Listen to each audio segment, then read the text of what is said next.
ഗോകുല് എൻ്റെ അടുത്ത് പറയുമായിരുന്നു, നിങ്ങളുടെയൊക്കെ കണ്ണുകളിലേക്ക് നോക്കൂ എന്ന്. ഈ സിനിമയെ നിങ്ങളിലേക്ക് എത്തിക്കുവാൻ കഴിഞ്ഞു എന്ന് വിചാരിക്കുന്നു. 16 വർഷത്തെ സാറിൻ്റെ അധ്വാനമാണ് നിങ്ങളുടെ മുമ്പിൽ ഒരു ചലച്ചിത്രമായി എത്തിക്കുന്നത്. ഒരു സ്നേഹത്തോടുള്ള ഒരു നോട്ടാണ് നിങ്ങൾ എല്ലാവരും ഇപ്പോൾ നമ്മൾ നോക്കുന്നത്. അപ്പോൾ ആ ഒരു നോട്ടമാണ് നമുക്ക് കിട്ടുന്ന ഏറ്റവും വലിയ അംഗീകാരം എന്ന് പറയുന്നത്. മൂവി കണ്ടു, ഞാൻ ശരിക്കും കരഞ്ഞു. കാരണം ബയോളജിക്കലി ഉമ്മയല്ല എങ്കിൽ കൂടിയും ഹക്കീമിൻ്റെ ആ ഒരു സീൻസും ഒക്കെ എനിക്ക് ഭയങ്കര ഹാർട്ട് ടച്ചിങ് ആയിരുന്നു.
തിയേറ്ററിൽ ഈ സിനിമയുടെ ഷോയിൽ എൻ്റെ സിനിമ കണ്ട പ്രേക്ഷകരെ ഞാൻ കാണുന്നത്.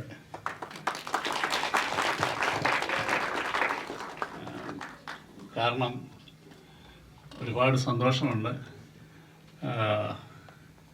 ചിലപ്പോൾ എനിക്ക് നിങ്ങളോടൊപ്പം അല്ലെങ്കിൽ നിങ്ങളുടെ വികാരങ്ങളോടൊപ്പം എനിക്ക് എങ്ങനെ കണ്ടുകൊണ്ടിരിക്കാൻ കഴിയും, അല്ലെങ്കിൽ നിങ്ങളുടെ ചെറുതും വലുതുമായ പ്രയാസങ്ങൾ അല്ലെന്നുണ്ടെങ്കിൽ അതിൽ അറിയാതെങ്കിലും ഒരു ബുദ്ധിമുട്ടുണ്ടായെങ്കിൽ എനിക്ക് താങ്ങുന്നതിലപ്പുറമായിരിക്കുമെന്നുള്ളതുകൊണ്ടായിരിക്കാം, ഭയന്നായിരിക്കാം ഞാൻ ഇതുവരെ തിയേറ്ററിൽ വരാതിരുന്നതെന്ന് എനിക്ക് തോന്നുന്നു. അറിഞ്ഞൂടാ, എന്താണേലും ഒരു നല്ല അനുഭവമാണ്. ഗോകുല് എൻ്റെ അടുത്ത് പറയുമായിരുന്നു, നിങ്ങളുടെയൊക്കെ കണ്ണുകളിലേക്ക് നോക്കൂ എന്ന്. വളരെ സന്തോഷം. നിങ്ങൾക്ക് ഈ സിനിമ ഉൾക്കൊള്ളാൻ, ആസ്വദിക്കാമെന്നോ അല്ലെങ്കിൽ എൻജോയ് ചെയ്യാമെന്നൊന്നും ഞാൻ പറയുന്നത്, ഈ സിനിമയെ നിങ്ങളിലേക്ക് എത്തിക്കുവാൻ കഴിഞ്ഞു എന്ന് വിചാരിക്കുന്നു. വളരെ സന്തോഷം. Thank you. സാറിനെ പോലെയല്ല, ഞാനിത് 4ാമത്തെ തവണയാണ് തിയേറ്ററിൽ പോകുന്നത്. ഓപ്പണിംഗ് ഷോയ്ക്ക് തന്നെ പ്രേക്ഷകരോടൊപ്പം ഇരുന്ന് കണ്ട് ആസ്വദിച്ചു. കോഴിക്കോട് ഒരു തിയേറ്ററിൽ പോയി, അവിടെ കണ്ടു. എല്ലാ തിയേറ്ററുകളിലും ഹൃദയം നിറഞ്ഞ് സ്വീകരിക്കുന്നു എന്നുള്ളത് വലിയ സന്തോഷമുള്ള കാര്യമാണ്. നീണ്ട 16 വർഷത്തെ സാറിൻ്റെ അധ്വാനമാണ് നിങ്ങളുടെ മുമ്പിൽ ഒരു ചലച്ചിത്രമായി എത്തിക്കുന്നത്. അതിൻ്റെ പിന്നിലുള്ള അധ്വാനം ഓരോരുത്തർക്കും ഇപ്പോൾ ഇതിനോടകം നിങ്ങൾ അറിഞ്ഞു കാണും. നമ്മുടെ പ്രിയപ്പെട്ട ഗൂഗിൾ നമുക്കൊപ്പം ഉണ്ട്. നിങ്ങൾ അപ്പോൾ പൃഥ്വിരാജിൻ്റെ അഭിനയ മികവ് നിങ്ങൾ കണ്ടു. അപ്പോൾ എത്ര എഫേർട്ട് എടുത്തിട്ടാണ് ഓരോരുത്തരും ഇതിനകത്ത് അഭിനയിച്ചിട്ടുള്ളത്, ഇതിൻ്റെ അണിയറ പ്രവർത്തകർ ഓരോരുത്തരും നിന്നിട്ടുള്ളത് എന്ന് നിങ്ങൾക്കറിയാം. നിങ്ങൾക്കറിയാം എന്ന് വിചാരിക്കുകയാണ്. നിതിനാണിപ്പോൾ പിരിയോറെ എന്ന പാട്ട് ഇതിനകത്ത് പാടിയത്. അദ്ദേഹം നമ്മളോടൊപ്പം ഉണ്ട്. റോബിനുണ്ട്. റോബിൻ ആണ് ഇതിൻ്റെ അസോസിയേറ്റ് ഡയറക്ടർ. അങ്ങനെ ഞങ്ങൾ ചേർന്ന് നിൽക്കുന്നവർ പരമാവധി ആൾക്കാരെല്ലാം വരാൻ വേണ്ടി ശ്രമിച്ചിട്ടുണ്ട്. നിങ്ങളുടെ ഈ നിറഞ്ഞ ഹൃദയം, മുഖമൊക്കെ കാണുമ്പോൾ ഉള്ള ഒരു സന്തോഷം നിങ്ങളോടൊപ്പം പങ്കിടുന്നതിന് വേണ്ടിയാണ്. ഇത്രയും കാലത്തെ അധ്വാനം വ്യർത്ഥമായില്ല എന്ന ഒരു വലിയ സന്തോഷമാണ് നിങ്ങളുടെ മുഖം കാണുമ്പോഴുള്ളത്. വലിയ സന്തോഷം. ഈ സിനിമയെ ഹൃദയത്തിൽ വഹിച്ച എല്ലാവർക്കും ഹൃദയത്തിൽ നിന്ന് നന്ദി. Thank you very much. ഞാനിപ്പോൾ സാറിനോട് പറഞ്ഞ പോലെ തന്നെ പണ്ട് നമ്മൾ നാടകങ്ങളിലൊക്കെ പോയിട്ട് പെർഫോമൻസ് കഴിഞ്ഞിട്ട് തട്ടേന്ന് ഇറങ്ങുമ്പോൾ ഓരോരുത്തരും നമ്മുടെ കണ്ണിലേക്ക് നോക്കുന്ന ഒരു ഫീലിംഗ് ഉണ്ട്. ആ ഫീലിംഗ് ഒക്കെ നിങ്ങളുടെയൊക്കെ കണ്ണിലേക്ക് കാണാൻ പറ്റുന്നുണ്ട്. എന്തോ എല്ലാവരും ഈ സിനിമ കണ്ടിറങ്ങിയപ്പോൾ അങ്ങനെ ഒരു എക്സൈറ്റ്മെൻറ്റിലും ഒരു സ്നേഹത്തോടുള്ള ഒരു നോട്ടാണ് നിങ്ങൾ എല്ലാവരും ഇപ്പോൾ നമ്മൾ നോക്കുന്നത്. അപ്പോൾ ആ ഒരു നോട്ടമാണ് നമുക്ക് കിട്ടുന്ന ഏറ്റവും വലിയ അംഗീകാരം എന്ന് പറയുന്നത്. നമ്മളെ ഈ സിനിമയ്ക്ക് കിട്ടുന്ന ഏറ്റവും വലിയ അംഗീകാരം അല്ലേ സാർ? അപ്പോൾ അതിന് എല്ലാവരുടെ നന്ദി. എല്ലാവരുടെ ഭയങ്കര സ്നേഹമുണ്ട്. നമ്മളെയൊക്കെ ഉള്ളു തുറന്ന സ്നേഹം അത്രമാത്രം എനിക്ക് എക്സ്പ്രസ് ചെയ്യാൻ പറ്റുന്നുള്ളൂ. ഞാനാണ് ഈ പടത്തിൽ പെരിയോനെ എന്നുള്ള പാട്ട് പാടിയിട്ടുള്ളത്.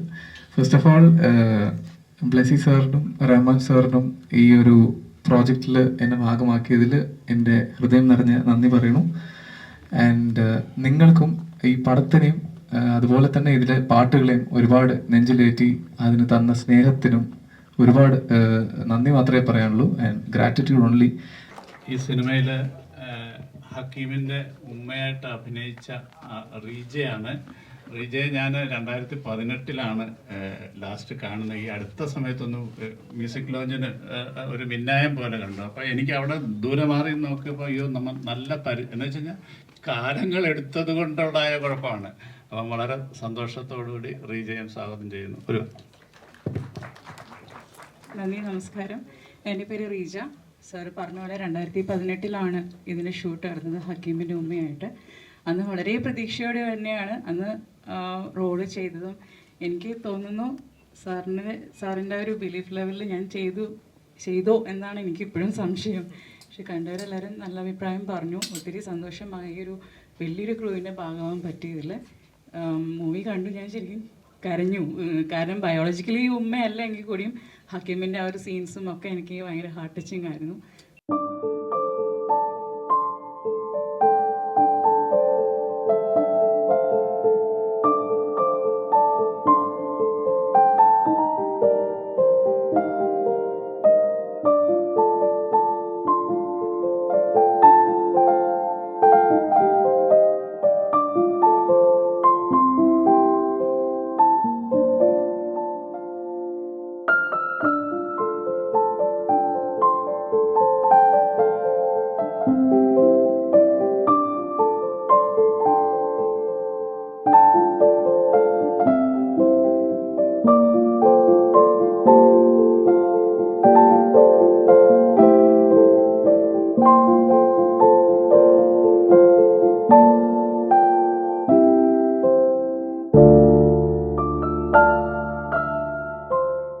ഇപ്പോൾ കളക്ഷൻ റെക്കോർഡുകൾ വളരെ ചർച്ച ചെയ്യപ്പെടുന്ന ഒരു കാലഘട്ടം കൂടിയാണ്.